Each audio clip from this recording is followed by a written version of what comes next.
there may be other investigations that happen in a post-review because we're always doing our work on that. When it comes to Title Tuesday specifically, if you had to just estimate in each Title Tuesday a percentage of people who are actively cheating in that tournament in 1 game or 11 games, whatever it is, just ballpark a number, what would you say? I mean, we've written this online. You and I don't agree on this. So I just want to, maybe it's changed because this is probably going back that we've spoken about this. We've also seen less cheating since we rolled out Proctor, partly because we've also seen less participation because people who don't get it done right, then the numbers are going back up again. So it's hard to say. Honestly, like you should check online because we publish this. We have seen it fluctuates somewhere between 2 and 5%. Can we just take 2 as a lead into a question? Sure. Let's just take the low end. Yeah. I was actually going to be happy with 1 because okay, let's say 2. Yeah. And let's say a Title Tuesday has 500 players. Is that fair on average? Yeah, usually has more. But yeah. Okay, let's just, I don't know. Maybe we can take 600 players. So let's say it's 12 players in a Title Tuesday are cheating. If we're taking 2. No, it doesn't mean 12 players. I meant 2% of games. Oh, sorry, 2% of games. So someone will cheat in a game. It doesn't mean 12 players are cheating. Okay, it could be 12 people cheating in 1 game, or it could be 1 person cheating 11 games and one other person cheating once. Yes. Okay. Yes, which is actually a very important distinction. It is a big distinction for sure. Mm-hmm. It's huge, actually, because it's obviously huge because it could be the difference between 12 and 120, right? Mm-hmm. In any case, do you think that, let's just assume that it is, let's say, 12 games. 12 games total. And it could be 3 people, right? Sure. That could be a fair amount. Yeah. Do you think that is an acceptable amount, that it's okay to run the tournament? Or do you think that the tournament is damaging if you already have that level of cheating in it? I obviously think it's an acceptable amount because we're running them. And I think the net benefit is phenomenal for the chess world and the chess community. And I think we also close roughly 12 title players a month. And we're now doing it publicly, which, by the way, has only been going for 5 months now. So if we're talking about the fact that some Title Tuesdays will lose the battle on the way to hopefully winning the war. And by the way, you didn't let me finish our policy changes because I think that's important. I think acknowledging that the growth was potentially on its way to being cancerous, that the tree limb needed to be cut.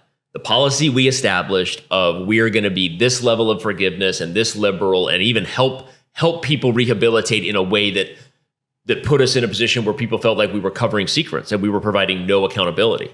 I'm saying all of that with full acknowledgement, and I'm saying that not to get credit, though I think I deserve some. I'm saying it to acknowledge that we have thought a lot about this and then tried to arrive at a policy that can still be compassionate and practical to the situation, compassionate to minors and practical to the scale and to what we're trying to do. So let me say again that now that we are closing people publicly, again, we've established the one exception you found. By the way, you're very astute, although that wasn't maybe a hard person to find if we think about it. I have other things that I'm less sure about. Okay.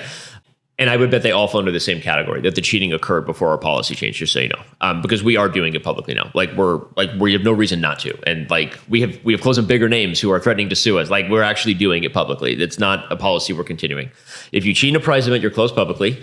If you cheat as a minor, you are given the opportunity to confess. But the third thing I was going to say that is really critical before we got into this is that now, instead of Danny's emails being binding and people being able to then, say whatever it was, that they were coerced or they made up the story, whatever it was, you have to sign a document.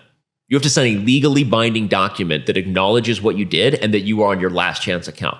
This has fundamentally changed the process, and it has fundamentally changed some people who refuse to do so, and they can go play on another site. And that is actually huge when you consider chess.com's position and what we're building with ecosystems and all this stuff. And so I'm actually acknowledging, I think we were too late on this, but it was a tough problem to solve. And I think that if you give us time on where we're going with these new policies, I think people will be more scared. We have lost some battles, some PR battles, some whatever along the way. And I think some of them were deserved. I think some of them were not, my honest opinion. But I think that some of the criticism and the PR battles we lost around us not having a handle on this were deserved because what we were lacking was providing accountability. You were right. And we needed to be more aggressive here. And we're doing that. And I think as long as we're doing that in my world, with some compassion guardrails. We will still have a judge and jury. It does matter how the person confesses at times. It does, and sometimes the length changes on that, but they still had to sign an agreement now. We're trying to protect our site, and we're trying to protect the players, but we're also trying to be fair and compassionate. And also, I don't think all cheating is always equal. I think prize events. No, I don't think that it is. So anyway, I think we're more on the same page about how we got here and that we needed to change than you think. I think there are individual cases that are hard to crack, as you know, and there are times when it can look like some people think certain cheating happening and we don't. And that's a larger discussion that we probably shouldn't get into, because that will include individual names and there's no need to. But I think the policy has made good progress. Let's talk a little bit about that without going into the details. But what's the threshold that you guys use on average to ban somebody? Like, this are you guys is happy without this is without debate. A threshold that we can sleep on at night is we are ready to go to court, and we are certain, beyond certain. Because when it comes to statistics, there are only levels of certainty. You are never outside of the world that I lose sleep at night over that person's name because that person refuses to admit, even though I stand by the team's investigation. I stand by the threshold we established. I stand by that if this person who we were just talking about took us to court, that we would win. And so I supported it. But I actually lose sleep at night over that one because of who that person is and what I don't want to say more, because obviously I'm implying the potential, I think. I struggle over all of these, and I stand by the struggle because we close people when we go to court. I am not comfortable with Vladimir Kramniking this, where his literal argument is that you have to accept a certain amount of innocent deaths. No, I don't agree. Well, I think that's fair that you shouldn't be throwing people under the bus. Well, it's not even throwing people under the bus. It's acting in an irresponsible way that would be, frankly, irresponsible to the data and the track record we've established. So the answer is the threshold has always been the same, which is I'm ready to go to court and we would win. And when we make mistakes, so the couple we've made, they were statistical mistakes. One of them was actually a manual review misinterpretation of the data. One of I always think of the two big ones that changed our approach. But we're not operating in a world where there's a certain, in some ways, I guess you are, but I guess what we're accepting, what would my director of fair play say? He would probably say something like, we're accepting a 1 in 10 million chance. I guess I am accepting that.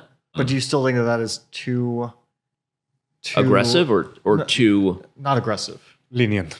I don't know if lenient. No, because I really only quote that statistic because it's kind of an unrealistic statistic. I think you're trying to be a bit too picky, because I understand there's the one approach where where you're accepting some innocent deaths, but there's also the other approach where to make sure that there isn't the 1 in 10 million, you allow, let's say, 100 to go free. Probably not 100. No, but I don't think it's the right way to look at it, because I think in this case, every individual person and case should be considered in a vacuum.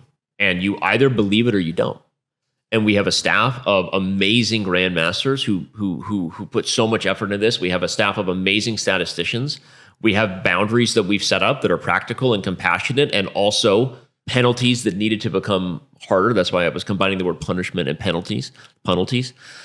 And every case should be considered like it should be in the court of law. You should be given, your indictment by whatever, the jury of your peers, and it shouldn't be based on circumstantial evidence or a broader evaluation of whether we haven't closed enough murderers today. We haven't put enough people in the electric chair today, guys. And this is not how this works. But let's say there must be some cases that kind of stump you. You think someone is, you're not sure.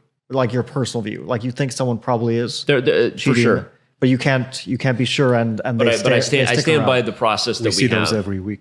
Yes, no, we stand by the process we have on that because we put a lot of effort into it, and there are people who you can bet your whatever. What do they say? Bet your bottom dollar, or whatever. I have an old man phrase to say that we watch those cases very, very closely, and if it was that obvious that there was a threshold of data, it would mount with time, and at some point we would be able to act.